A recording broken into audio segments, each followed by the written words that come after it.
You're exactly on time, 8:30. It's because of me. You're not going to know what to do. I just realized he has toys in the background. You see the Gumby? Yeah. Right there. He's going to pick up his toys. No. The assault terriers.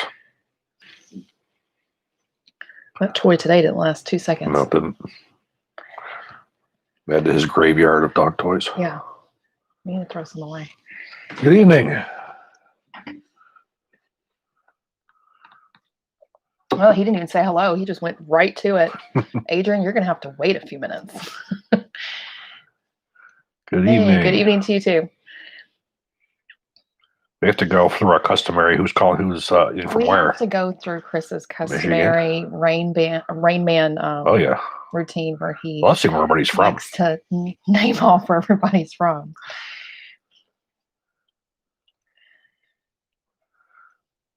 Evening.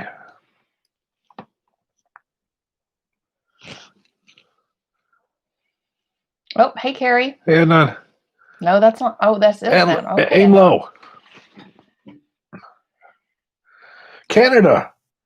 Here's to you guys, eh? Molson Canadian.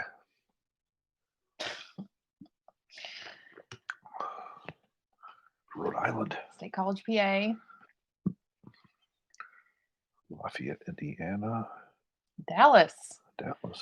I might be in Dallas next month for NCA. It's one of the biggest cheer competitions in the country. We're going to have to wait and see if Dallas decides they're going to allow it to take place. Oh, cheers, eh? Shalom from do you know how hard it is in Texas to get Canadian beer? I grew up on Canadian beer. Shenandoah, Texas. Carrie says, what, no Whataburger? I didn't get him Whataburger today. I made some German food for dinner. That's another zone. Bozeman, Montana. That's right where Noreen Firearms is. Jersey, Michigan.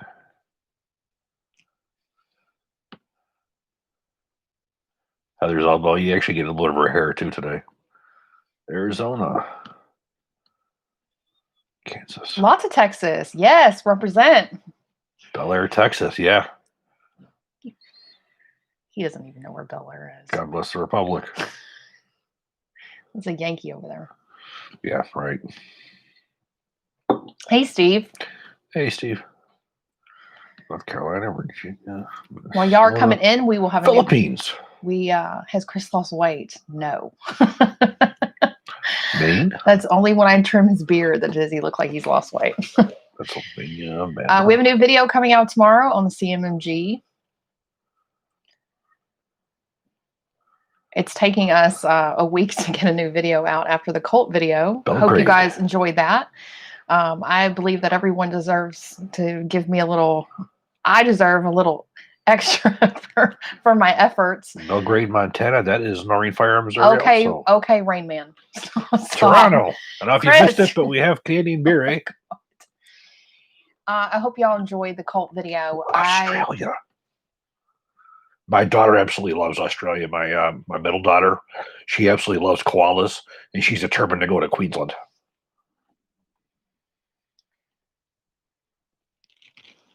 What? It is, but she absolutely loves Australia. I know. I've just been trying to talk about the Colt video 3 times now, and you're cutting me off. So are you going to calm down? Okay. I hope you guys enjoyed the video from last week. Just know I was completely responsible for that video.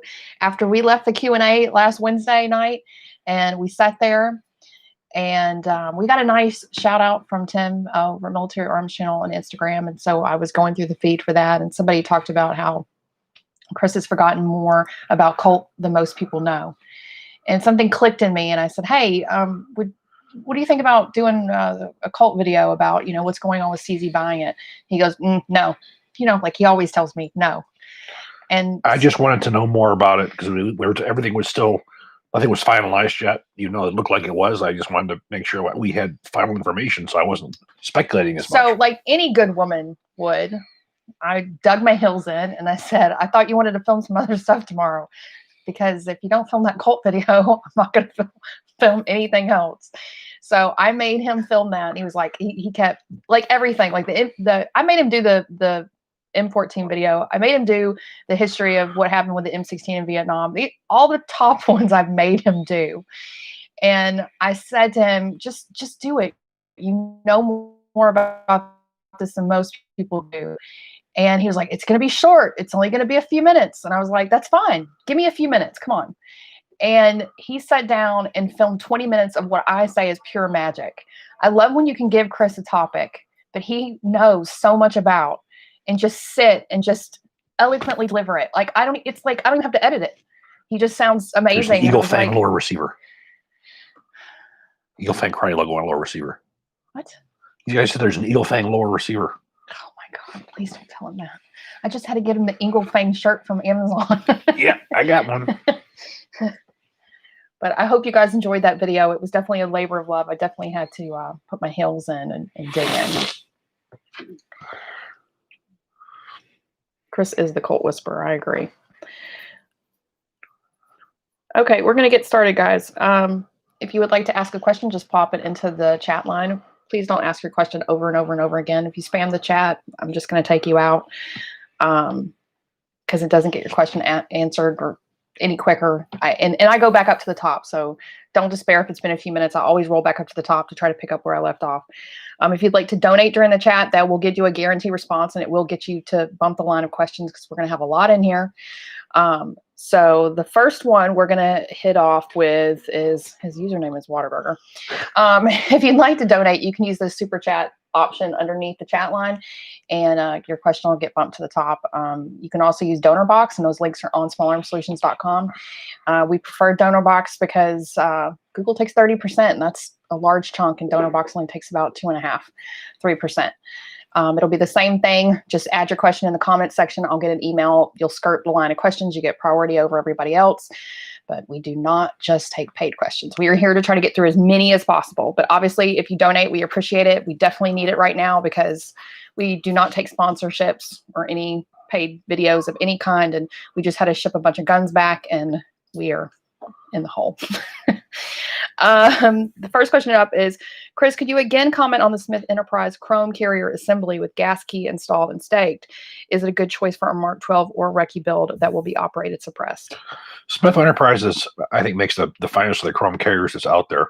Ron made those for the U.S. government. He's made them for many, many years. These are ones that he makes himself. These are not ones he farms out to anybody else. Obviously, he farms out this plating process. But of all the ones that I've seen, they're the finest ones that I've seen.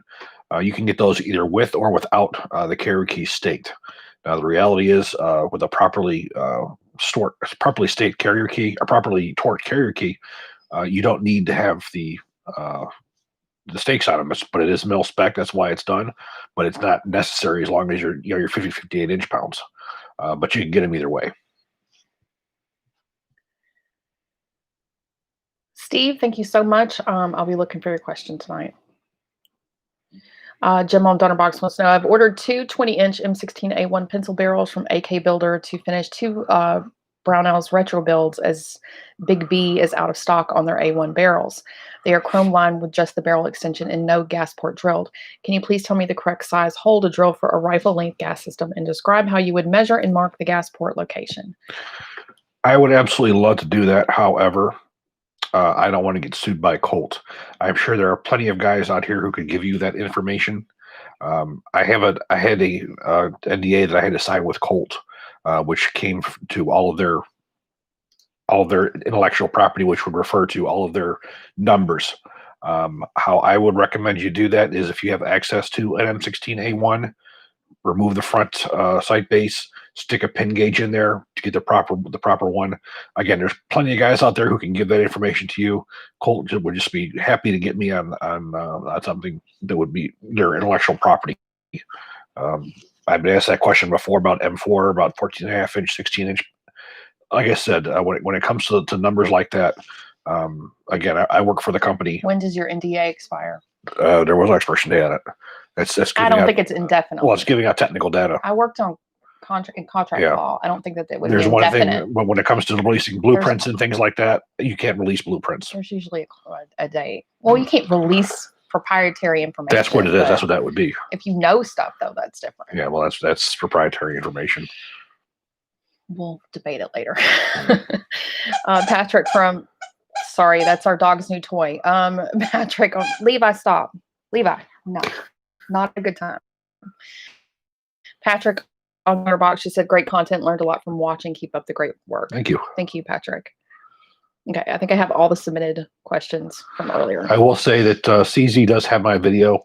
After it went live, I sent it over to my gal over there who I get my guns from, and she's forwarding it on to their management. I think it'd just be good for them to get an outsider's perspective on what the problems are there, and hopefully they'll know what to fix. Because like I say, I hate to see them go through all this to purchase the company and then to have the same people who are causing the same problems. So at least they can say they've got the information. All the way back up to the top to Adrian, who submitted the first question for the night. What is the best AR for a beginner? There are several. There are several really good quality rifles. I would recommend that you take a look at. I have a 2-part series on ARs on a budget, which I go over probably 8 or 9 of them. Those are all ones that are excellent to take a look at. Unfortunately, at this point, because of availability, it's more what you can get your hands on. But some of my favorites are going to be Aero Precision, Diamondback. You got CMMG has a really nice one. I mean, there are many for you to take a look at. So I recommend you take a look at those 2 videos. It gives you good details into all of them. Okay, I'm going to scroll back up here to the top. Let's see what is your opinion on the new Vistava M85? Well, I have one of their ZPAPs supposed to be on the way next month. That's providing that Biden doesn't put his executive order in banning on importations. I just put up a video on the CZ999 Zastava pistol, which is an excellent pistol. I was very, very happy with it. So that's sort of the status of my opinions on those. The only Zastava product I've seen so far has been just the CZ999. The 9mm basically has a SIG 226 and a P88 lure to it.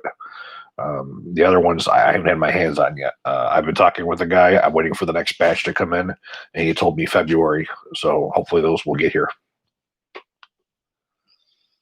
What do you think happened to the 2020 Python, and why did it have so many problems like mine did with cylinder failing to revolve? Because it was not a true Python. When you bring back something, you're bringing back that design. If you are going to completely redo the trigger mechanism, it's no longer a Python. It is something different. When you bring something back, you're bringing it back in its exact form. And I guess that's what it did. They decided they were going to re-engineer the whole thing. They didn't have the quality control set into place or the intelligence. I mean, if you really want to think about it, when you're looking to bring back something as prestigious, something that had the lure and just, it was, God, the Rolls Royce of handguns, for them to bring it back and not have the quality control there to make sure that it held up to that standard was stupidity on management's fault. Again, having that kind of stupidity on their part. Not torquing screws down, there's no excuse for that. The failures, with the trigger mechanism, if they were going to bring it back, they need to bring it back in its entirety or call it something new. And that's just the stupidity that's run there.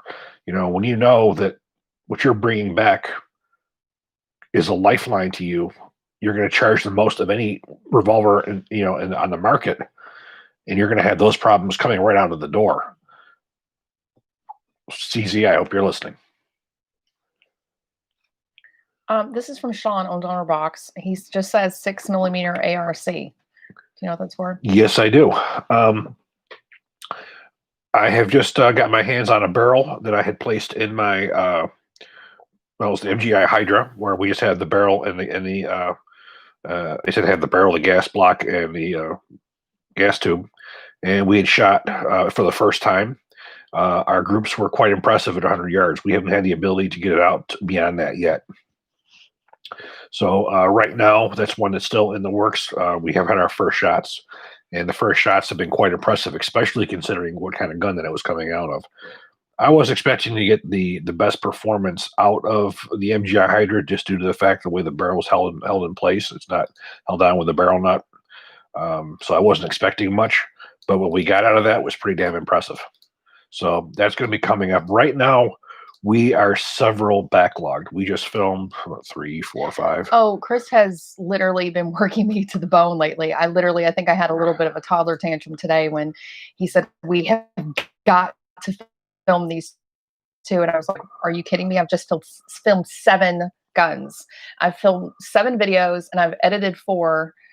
And just in the last week, and I'm like, well, I'm tapped out. I had 4 guns. I had to get back to the gentleman who loaned them to us, so it was sort of an emergency to get them back to him. He needed them. So apparently, he got backlogged all at the same time. So we're having to.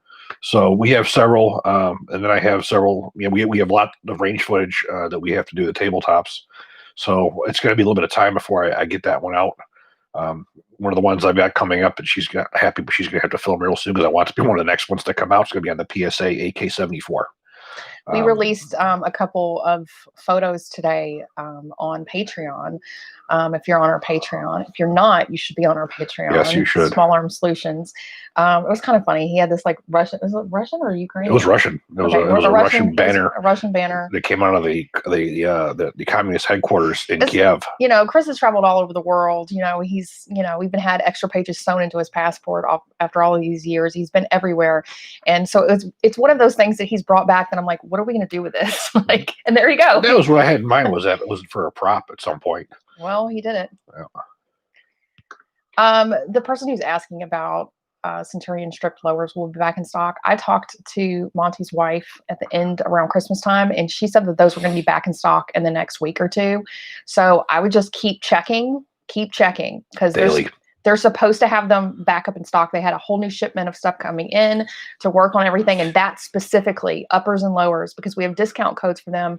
I'll pop them into the chat line in case you don't have them, because on uppers and lowers, you get 5% off with our discount code. We have 3 different codes for complete rifles, uppers and lowers, and then everything else is 10% off on the site.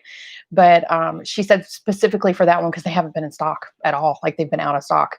But they're supposed to be this month. So definitely just keep checking.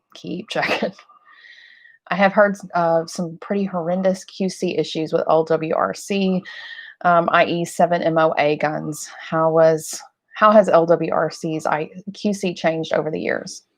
That is complete news to me. I have tested numerous of their products, and I have never, ever seen that.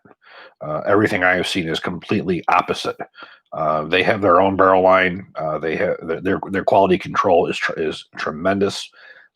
Their assembly process is refined. That is completely new to me. I have never had a LWRC gun to come through here, and over the years, I've had quite a few. I mean, I go back to when Paul Leitner Weiss had the 499. From there to when he got thrown out, and then they started up Land Warfare Rifle Company, Resources Company, and they had the very first external piston rifles back when Darren Mellors was the head kahuna there, right through present with the 6.8 and the individual carbine and all those. And I own 2 LWRC rifles. Never, ever have I heard that. And you're the first person who's ever told me about a quality control problem from them. So that is complete news to me. Yes, Chris does still offer services for courtroom testimony as a firearms expert. Looking for recommendations on a 6.5 Creedmoor AR. Any suggestions? You know, there's a couple of them. There's a video that was just put out a month or 2 ago. It was on the CMMG Endeavor. That was one. The accuracy was stellar. I had a Core 15 one that was stellar. You're going to be seeing one coming up in the not too distant future on the LMT, the MWS with the 6.5 Creedmoor barrel, which is also stellar. Or Precision has made a beautiful one. There are a lot of really nice ones out there. It really depends on how much you want to spend. But I'll tell you, dollar for dollar, that CMMG Endeavor would be one I would take a look at. Short of adding an optic to it, you're not going to have to do anything to it. And that is a well sub-MOA shooter. Hey, Cajun Catfish. Hit the like button, guys. And thank you for everybody who reminds people. I appreciate it. White wine tonight, rosé. Doing something a little bit lighter. Canadian beer, you dab. Can I run the Voltor A5 with an LMT 11.5 upper? Absolutely. You just want to make sure that you have the barrel or the weight equivalent to that of a model of an H. In regards to a 922R compliance, if you put a muzzle thread adapter to change the thread pitch on an AK, does that count as an additional part? Yeah. Yep. If it's made in the USA, it would count. Do they sell any AKs in 300 Blackout? You know, the only one I ever heard whoever was messing with that was Mark Krebs, Krebs Custom. That is the only time I've ever seen that. You know, quite frankly, it doesn't make sense just due to the fact that, 300 Blackout basically was designed to give AR performance and with the AR reliability, where the 760x39 had traditionally had issues because of the magazine. So it really is not something that really there's ever a need for. I mean, if for that you might as well stay with the 762x39. But if you're looking at going to an AR platform, yeah, the 300 Blackout certainly is a much better option for reliability and durability. What buffer weight for 11.5-inch Aero M4E1 upper may run suppressed in the future? An H would probably be ideal if you're shooting mostly suppressed. An H2 potentially. When you start shooting suppressed and you start seeing more gas port erosion and you're getting more gas in there, sometimes you may have to go with a heavier buffer to calm it down a little bit. Let's see, Mad Mike. Thank you. We'll look for a question from you. I don't see a question. Steve has one though. Do you have a recommendation for a good quality manufactured 6mm ARC bolt? 6mm ARC, I believe, is a 6.8 SPC bolt. If I recall, I'm trying to remember. It's the same one for the 6.5 Grendel. It's a 6.5 Grendel bolt. Well, quite frankly, the ones that I have with the 6mm arc that I have here was a Brownells. That's the one that was provided to me. It works just fine. Any quality bolt, would work for it. Is Mike's Gun Room your friend? No, we deal with Brandon at the Gun Room in Shenandoah. He does everything for us. He's awesome. Yes. Gary Kleck of FSU believes there will not be an assault weapon ban because the previous ban basically stalled Clinton's agenda. Would you agree? No. Biden is hell-bent on going after NRA and Second Amendment.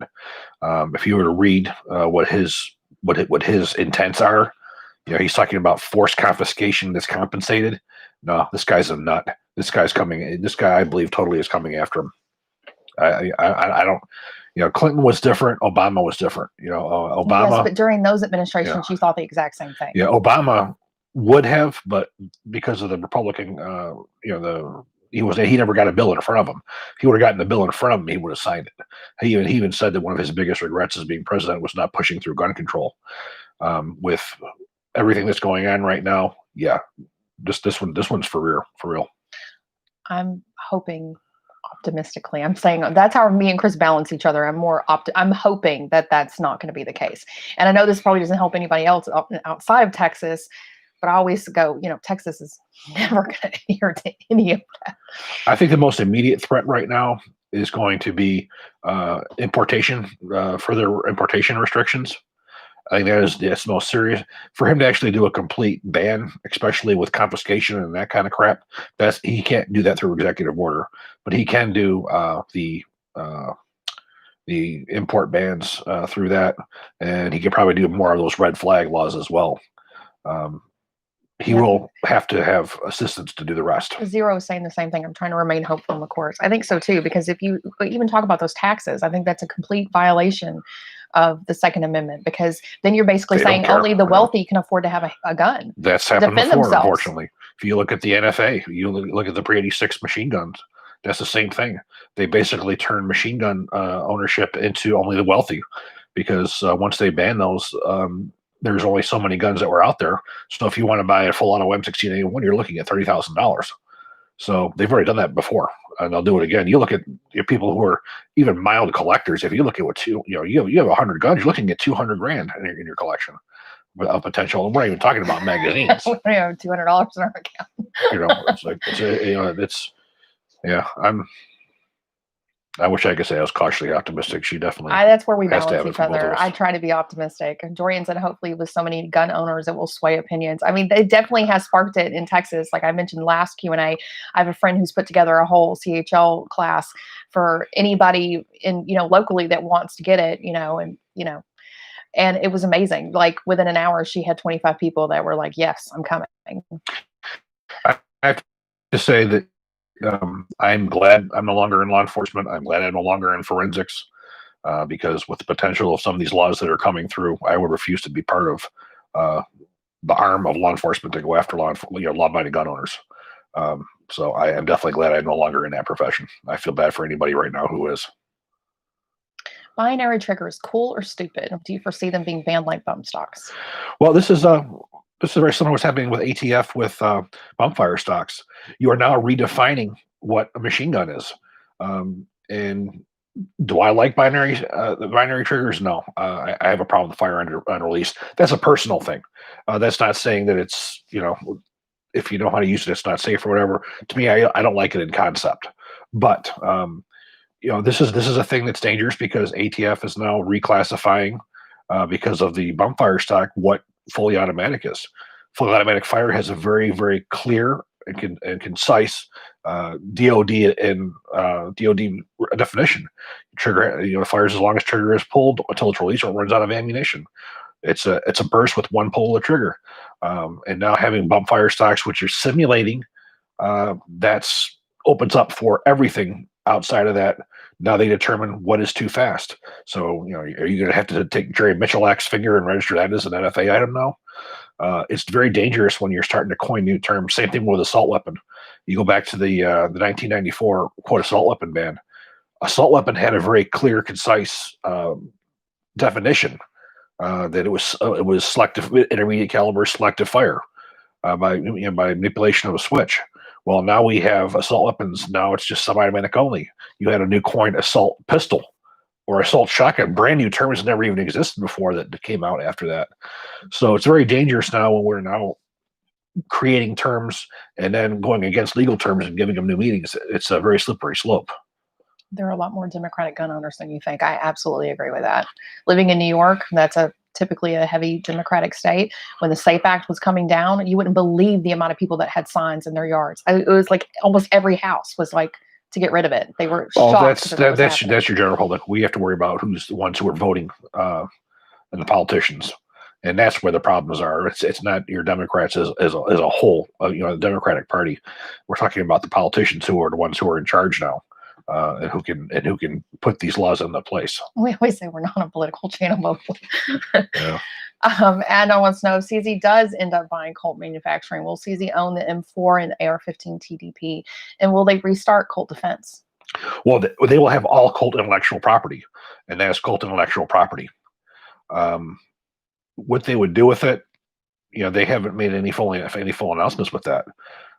You figure right now with the potential of a ban on importation of certain kinds of weapons, CZ would have the ability to manufacture those weapons in the continental United States, as well as if they buy Colt Canada. Colt Canada has a lot to benefit from CZ buying Colt Canada because they have been using the same Browning high power pistols for God knows how long. They're in need of a new pistol, and they need to buy Canadian produced. And CZ could very well set up shop to produce, P10s or whatever in country for the Canadian military. There are so many positives to this.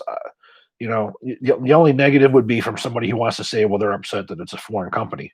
But the reality is how many of you guys are carrying, American-made pistols. I guess I got to look at myself. I haven't carried an American-made pistol. Well, my Beretta 92F was made. It's an Italian pistol, though, but it was made in the U.S. I have Glock pistols that are Austrian pistols, but they're made here in the U.S. So they're foreign companies who are manufacturing on U.S. soil. Unfortunately, when it comes to semi-automatic pistols, we have not been doing well in this country. We have not had an American-made pistol that's even been able to compete and win a down select for the U.S. military. The only thing that we can seem to make decently is military rifles here, and that's as long as it's restricted to the M16 pretty much weapons platform. So this is not a bad thing, not at all. Dorian, thank you for your donation on Donor Box. I didn't see a question, but I did scroll up. I didn't see anything either. If you do have a question, please let me know. But thank you. Would you recommend a 6-hour 5.16? I've seen your previous video on it, but would like to know if your opinion has changed. Not at and all. it's a 14.5. Absolutely. SIG 5.16 is an excellent rifle. If you look at my videos, you'll see that the SIG 5.16 was an updated HK 4.16. It was where SIG went to correct some of the issues with the 4.16. I own the 4.16 or MR 5.56. I got a Caracal 8.16, and I got the 5.16. Those are all stellar quality, excellent quality, reliable external piston versions of the AR. I definitely would recommend that one very much so to you. Thoughts on the FN barrels on the PSA AK rifles? Excellent barrels. I just wish that they would have made the barrels that went on the AK-74s, but FN really is the standard for Colt hammer forged chrome line barrels in the country. There are some other companies that are doing it, but most of the Colt hammer forged people are outside of that. You look at Dale Defense, they're doing chrome plating, but then you look at LWRC, they're doing more of the nitride. But for the most part, those guys in Dimaco are probably two of the best ones in the world, or two of the most tested in the world.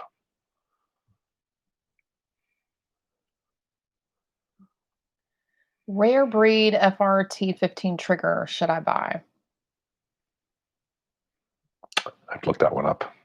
The acronym is escaping me at the moment. Try keeping all the acronyms straight these days.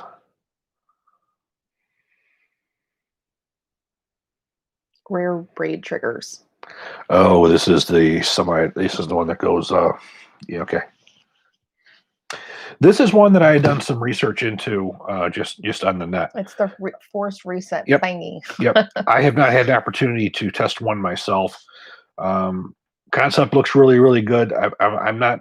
I don't like to give you guys any opinion. Anything I haven't test fired myself. So regardless of what I may think about it, until I can actually get some trigger time on it, I don't like giving you guys information of stuff that I don't have actual experience with. It looks like a glorified binary type trigger.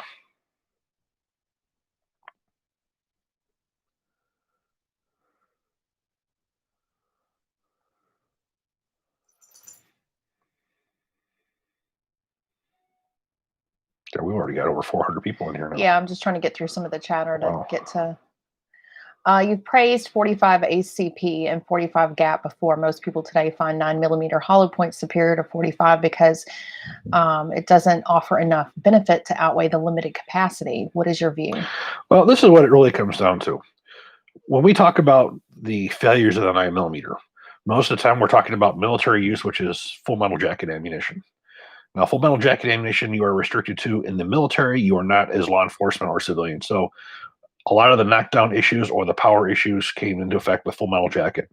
With that being said, earlier generations of hollow points, like the regular old JHPs, the silver tips, those didn't really have excellent terminal performance. So the 45 auto, the big old 185 grain flying ashtrays, and then of course you had the slower, it was a far more effective.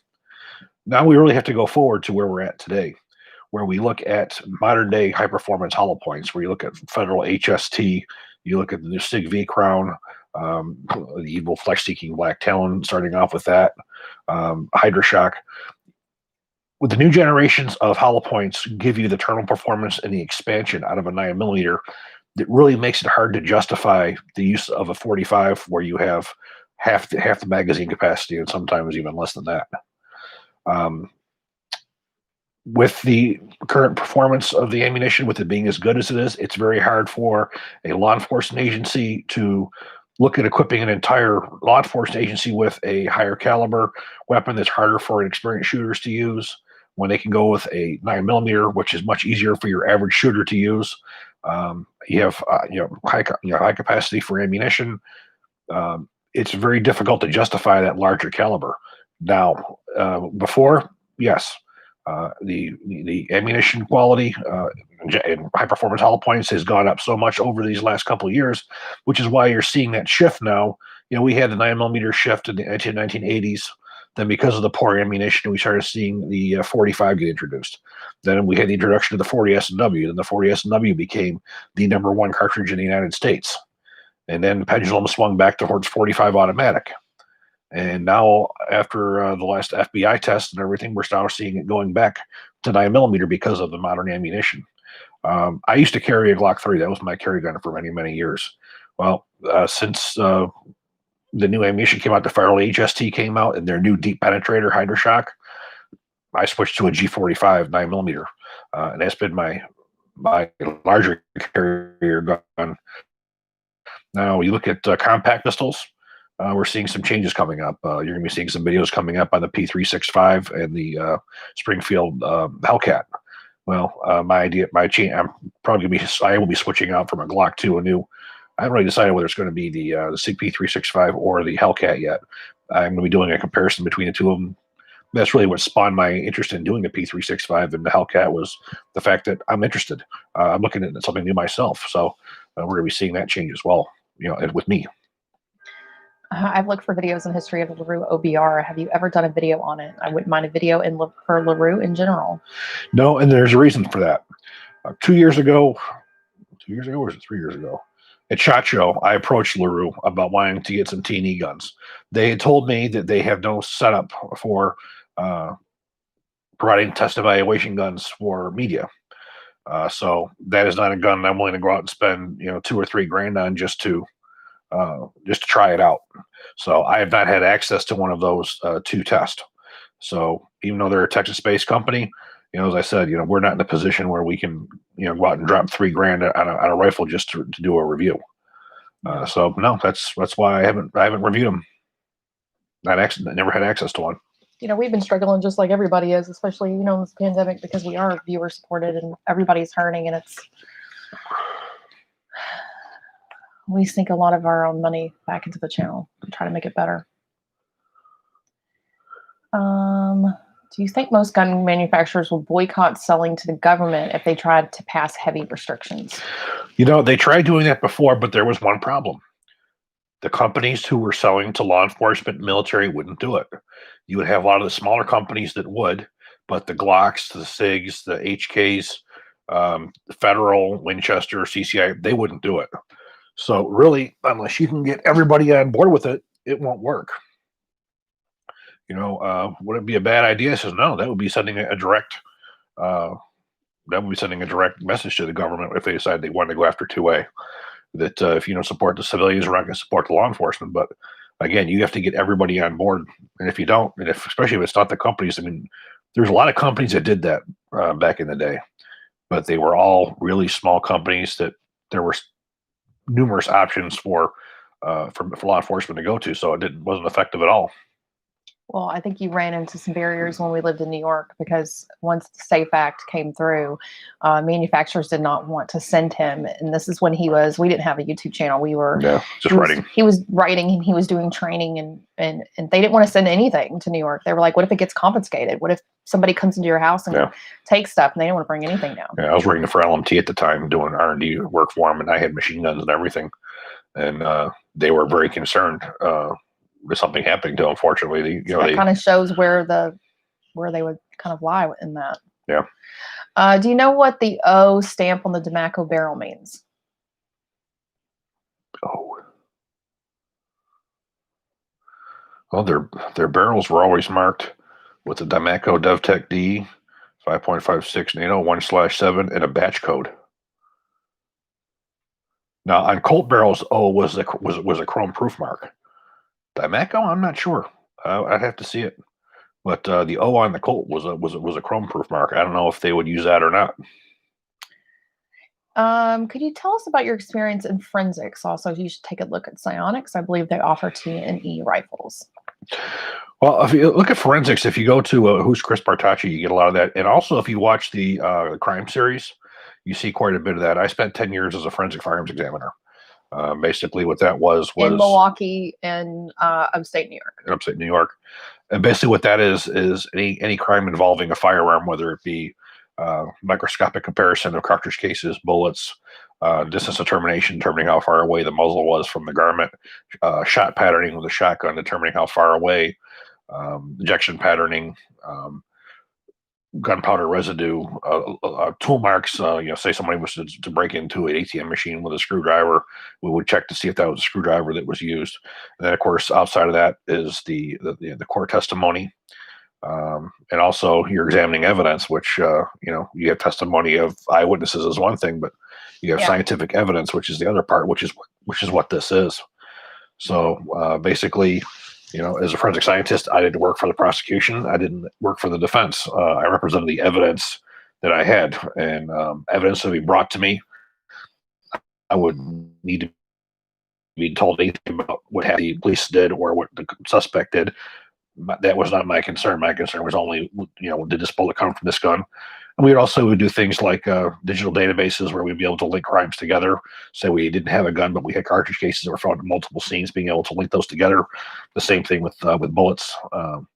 It was a very interesting job. He has really good stories. That's a whole part of the reason why we did the crime series, to fill in kind of that void of his experience doing that. He doesn't tell all of the good stuff, though. Like the stuff that people really want to hear is how he used to get in trouble for blowing up the back. It was it's one of those things where there was a lot of really cool forensic stuff that you can do to link crimes up, but at the end of the day, the DA has to put it in the suspect's hands. I had one gun that we had probably 12 to 15 cases that were attached to it, including homicides and shootings. We only had bullets and cartridge cases, and then they finally got the gun. It was taken during a DWI. It was under a guy's seat. So we had the gun. We knew what the gun did, but the DA couldn't put it in the hands of the person. So for all that work that was done, it was pretty useless. Nobody was ever charged with it. Yeah. So it's you can only see so many dead bodies. You can only see so many bloody clothes, clean bloody, brain matter off a bullet, so you can look it under a scope. And then, of course, the stress of testifying, wasn't something that I missed. There were people who really got off on it. My dream was I wanted to work. It was fun at first. Yeah, it was. Definitely. I think you just lost your zest after the pressure of. I wanted to work with law enforcement, military, and I wanted to develop guns. That's what my love always was. He left forensics to go to Colt. Yes. Because that was his dream job. Yes. And I always found working with soldiers, training and things like that, much more rewarding than the forensics job was to me.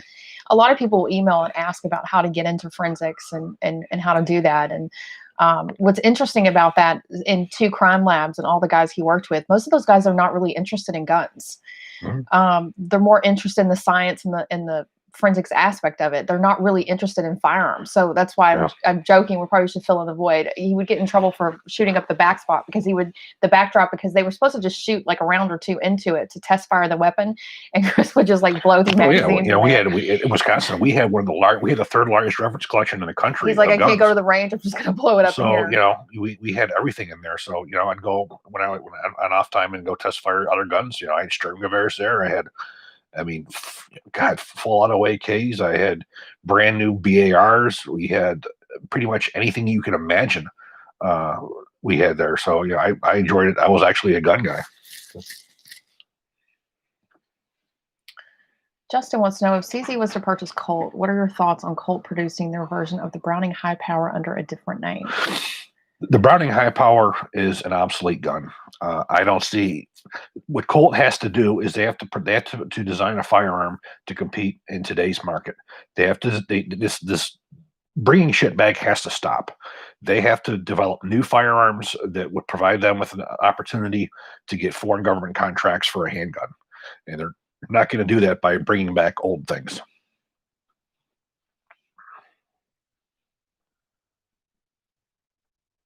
Any thoughts on the Dead Air Wolverine? I just purchased one and the long wait has begun. Very excited to pair it with my 74s in ZPAP 92.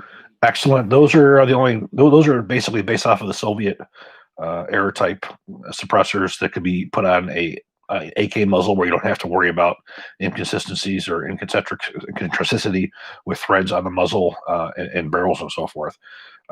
That is very different from, say, the one that I have here, where I have an American-made barrel that's American-made, where everything is concentric and straight. Then I can put a regular muzzle device on there to attach a suppressor. That is the benefit to having a Dead Air Wolverine. It's designed specifically for an AK, where if you want to use any other type of suppressors, you need to make sure that you have concentric threads and everything so you don't get baffle strikes and so forth. Those are excellent. I've tried to get my hands on one of them. One of the guys who's on a lot of the the channels that I'm on. He's on there. He works for them. I've tried for a few years trying to get some of the dead airs, and I've never been able to. Christopher on Donnerbox says, for Whataburger, even though In-N-Out is better. No. Well, I don't know. That's a hangable offense here in Texas. No, it's not. Yes, it is. Chris, the line at In-N-Out Burger is insane. Do you know they have one right by? And that's because that's the whole problem with Texas.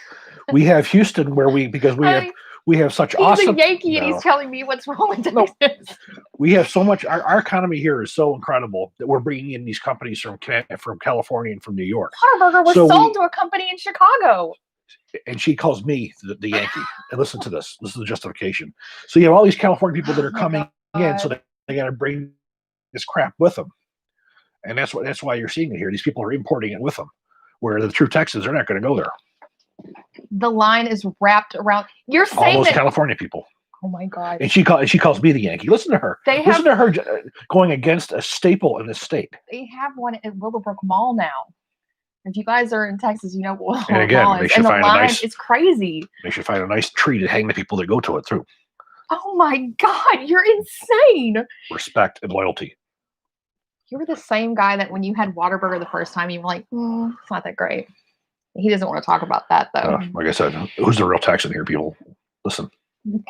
I think you can hear who the real Texan is. It's not you. Fake news, fake accent. Yep. Evan on Donnermark says, would you invest in a new weapons platform, specifically a PSA AK Gen 5 body armor or a 92X performance with the upcoming ban? Also, would the switch block barrel 6.5 Creed be a good investment in finishing my Centurion Arm 7.62? I'm worried about tolerance stacking with my CMMG bolt. You have to go those one at a time. I know. I wish you guys would send me one question at a time.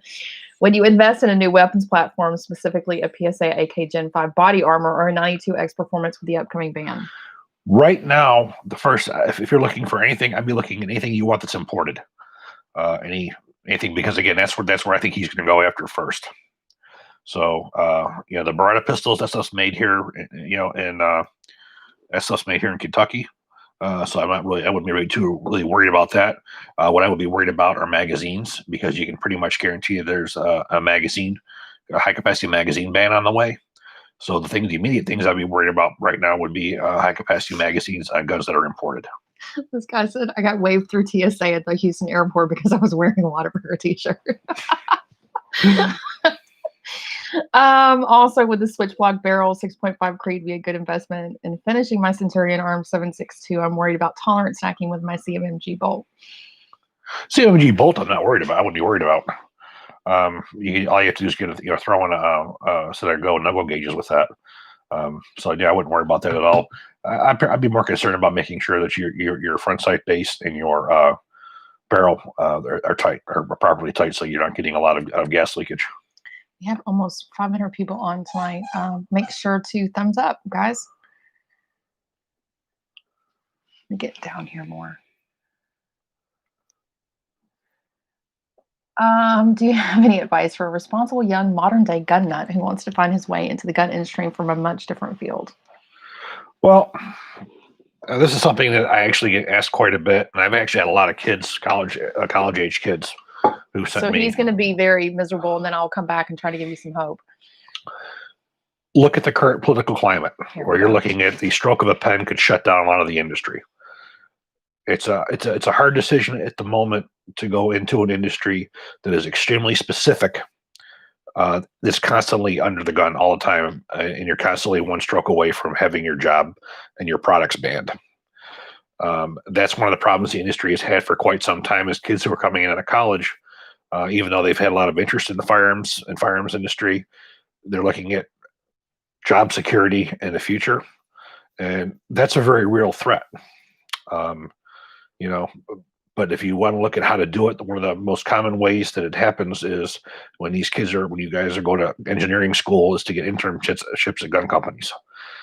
Most of the time, if you do internships and you're not a shithead, you know what you're doing, they will offer you jobs. We had several at Colt. We had interns, and one of them Colt wanted to hire, but he got a better offer at SIG. He ended up going to SIG.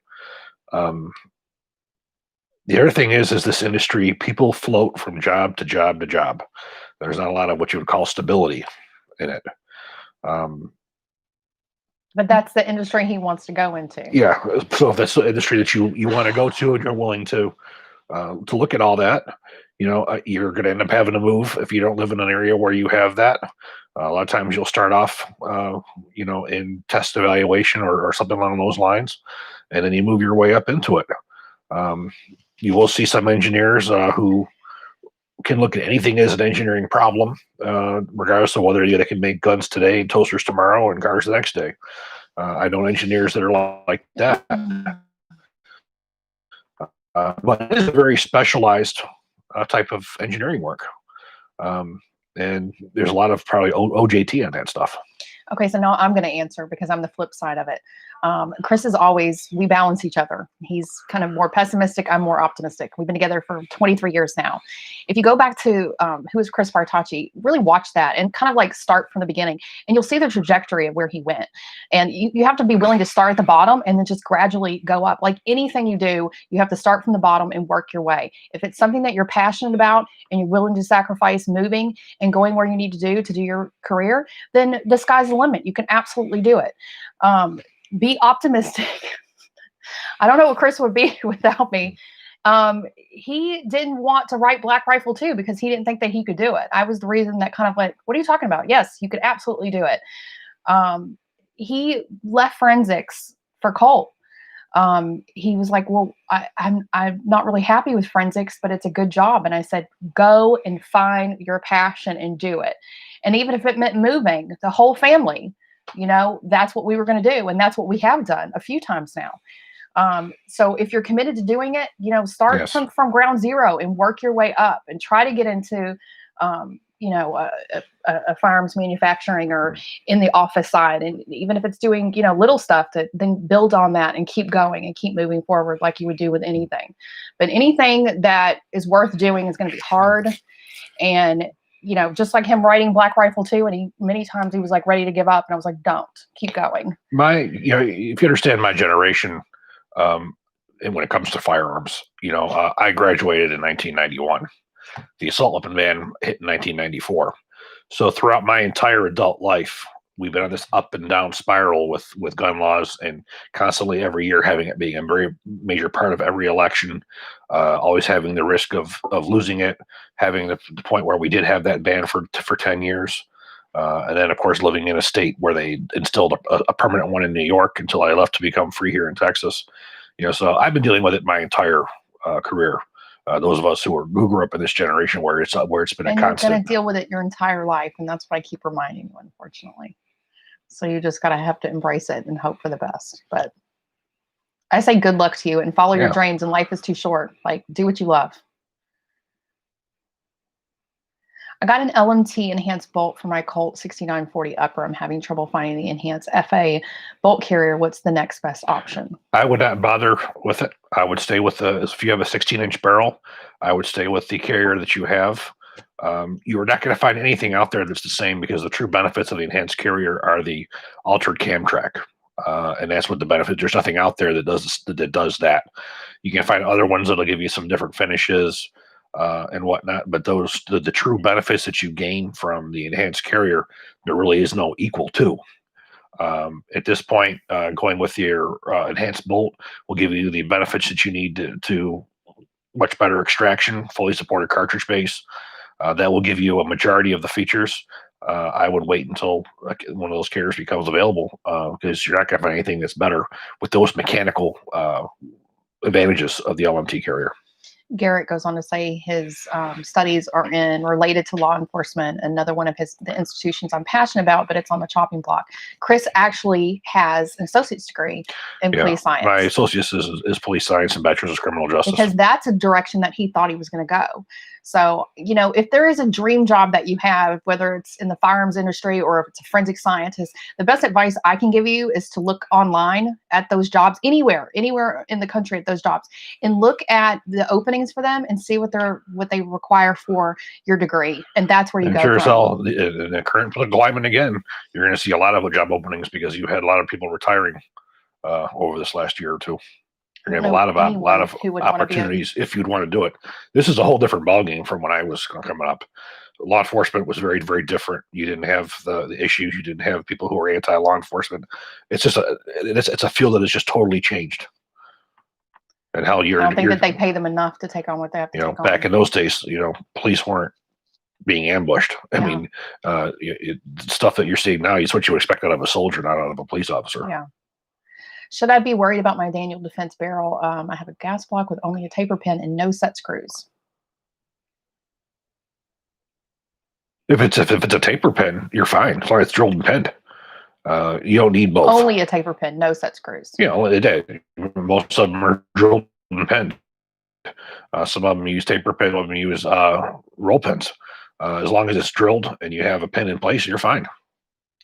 Why did LMT change to all chrome BCG on the piston guns? They didn't. They use a nickel type finish. At least the ones that I've seen. Some of the later bolts I've seen some of the newer enhanced bolts that were chrome. But all the carriers that I've seen still to this day on the MWS, well, the MWS has always been chrome. The 308 versions have always been chrome. The bolts. And I'm sorry, the carriers. The bolts were the nickelish proprietary finish that they have. If you look at the external piston guns, those were a nickel. They were not chrome. So unless they've done something in the near future that I haven't seen yet, so far as I know, those carriers are still nickel type, but the new bolts I see are now chrome.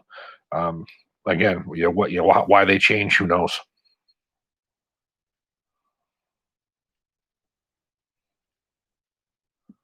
But yeah, I have two of their carriers here, and they're nickel. They're not chrome.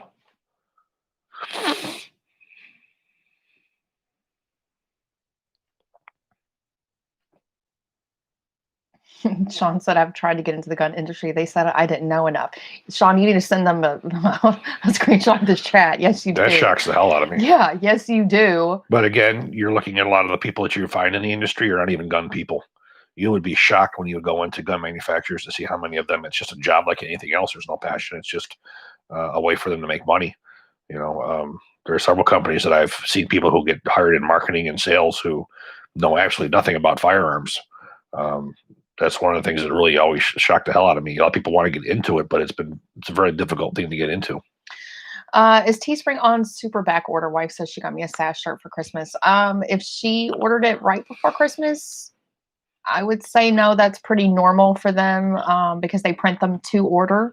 But if she ordered it like early December, like I definitely would reach out to them because that's not normal. It normally takes me, because I order his shirts from there too, the sash shirts. They usually take 2 to 4 weeks. How many of the DeMaco C10-22 rifles were produced? You touched on it briefly in bracket. Yeah, I don't know the number. That's also in Black Rifle too. It was designed specifically for National Guard units where they didn't have access to ranges where they could fire 5.56.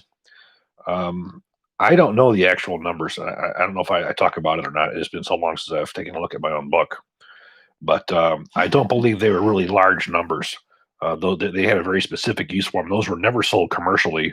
And it's really too bad. I remember when I was working on Black Rifle and I was down there, or up there, I remember talking to the guy who I was with up there saying, why aren't these sold in the U.S.? These would go like crazy. But of course, at that time, Colt Defense had just bought them, and they wouldn't allow any imports in there. And of course, Colt didn't want to do anything but M4s. That was your first true dedicated 22 AR, and it was a nice rifle. It was a real shame that never hit the market. And before I forget, guys, for patches, I only have 20 left. So if you want a PVC patch with the Velcro backing, I only have 20 left. It'll probably be another year before I order it. So if you want one, you can email me at hpartachi@smallarmsolutions.com. I'll type it into the chat too, because I know I say that too fast now. It's $15, and that includes shipping. I do still have a few of the stickers that I just ordered in that are left. They're kind of like shiny holographic ones. These are $6.50. I do have embroidered patches too. I don't have those here. Those are the iron-on ones. Those are at closeout price for $7.50. That helps us greatly if you guys are interested in any of that. Adnan on Dotterbox. Thank you, Adnan. He said about the lobster tail-like extractors that LMT produces for both of their 5.56 and 6.8 enhanced bolts. Does LMT also do the same for the extractors on the 308 enhanced bolts? No, it's a totally different ball game. The 308 bolts are vastly different in the fact that they're made a lot heavier, more heavy duty. The issue with the 5.56 bolts is you only have so much room for an extractor and an extractor spring. You have a lot more restrictions on there, which is why it was never necessary. The major enhancements what would need to be done on the 308 was the dual ejector springs, the locking lug geometry. Those were the major issues with the 308. Don't y'all love not living in New York? Yes, however, I do miss seeing my family. My mother's still there. And I haven't been able to see her for the last year plus almost. And my father had passed, and I wasn't able to be there for that. I had to do a eulogy over Skype, so it sort of sucks that I can't get to and have my mother come here either. I mean, I miss New York a little bit. Miss my delis. There's nothing more beautiful than New York in the fall. Yeah, there really isn't. Well, it's a beautiful state. If it wouldn't have been for the communist laws that basically told me I wasn't suitable for being a New Yorker. I'm really a fan of Rochester. It's not. I would have stayed there. You would have stayed there. You wouldn't have moved. But I got to feed my family, and Chancellor Cuomo said that we weren't. So, do you think Rochester's better than Houston? Oh, I don't know. But I guess I wouldn't have known any better, would I? True.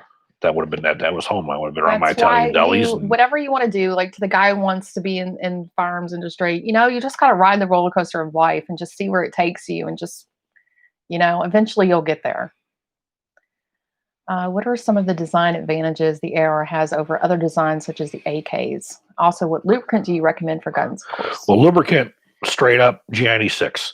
The best lubricant out there is their CLP, their Bio CLP. We have codes for those. SAS10, SAS10 saves you 10% off.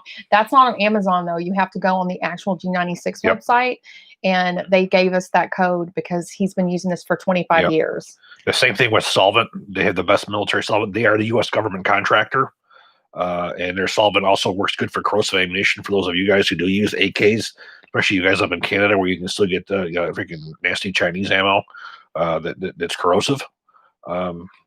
So it's probably the most proven that's out there. What's the stuff that smells good? Is it CLP? That's the G96 gun treatment. Oh, that's not the CLP. That's the gun treatment. The gun treatment, if you want a preservative, my guns I've had no. Okay.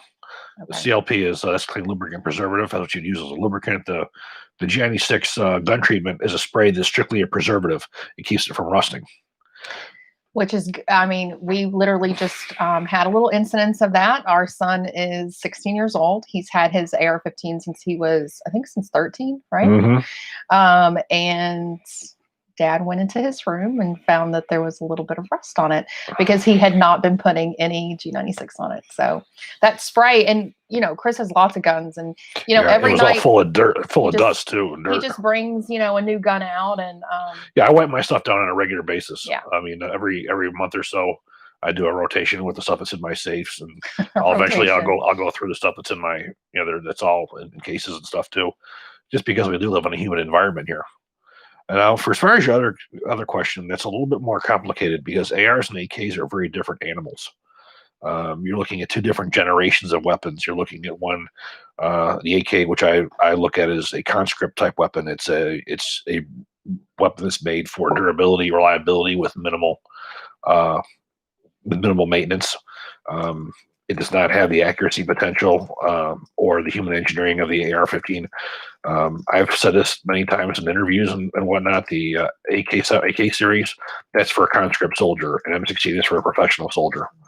The benefits that go along with having the M16 or M4 series, with having a more accurate rifle, a more controllable rifle, the human engineering and being able to manipulate things, the bolt lock open and all that stuff, they're totally different platforms. I'm obviously much more of an AR fan. I think the AR is the best rifle that's ever been built.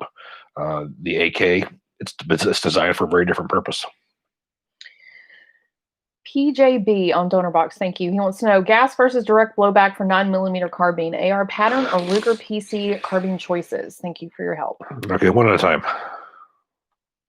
Gas versus direct blowback for 9mm carbine.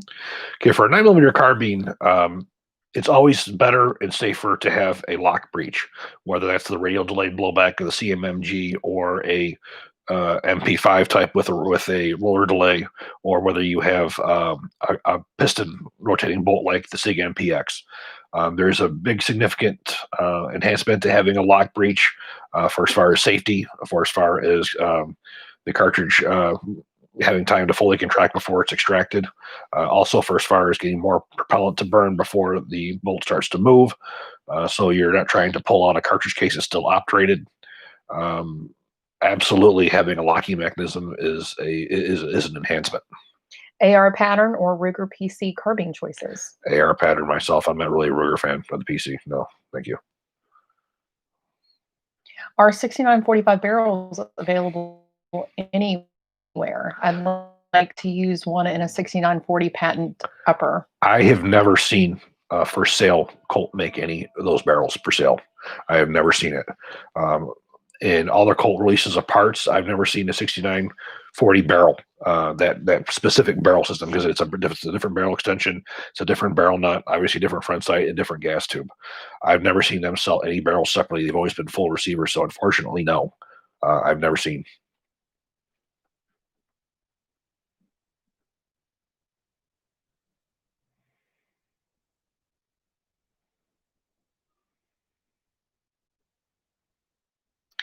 G96 gun treatment versus G96 synthetic oil, gun oil. They're different. The oil is a lubricant. The G96 gun treatment is a preservative.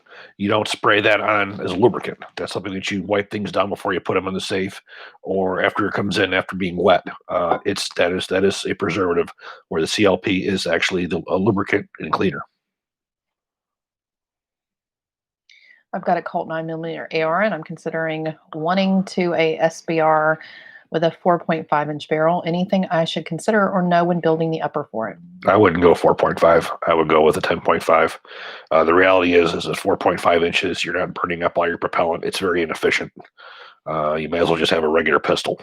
The 10.5 inch, you're going to be getting your maximum velocity out of the bullet. You're going to get pretty much a full propellant burn for the most part. Yeah, I think that's too short in my opinion. Well, we're going to shut it down for tonight. Thank you guys for joining us so much. You will have a new video up tomorrow. If you guys want any of the patches and stickers, you can email me at hbartacci@smallarmsolutions.com.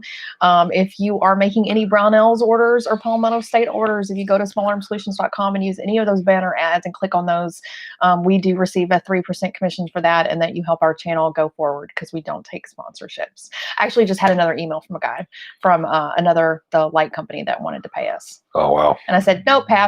Bye. Yeah, please consider being on our Patreon. Yes. That's our biggest way we get support. You guys have a good night. 400.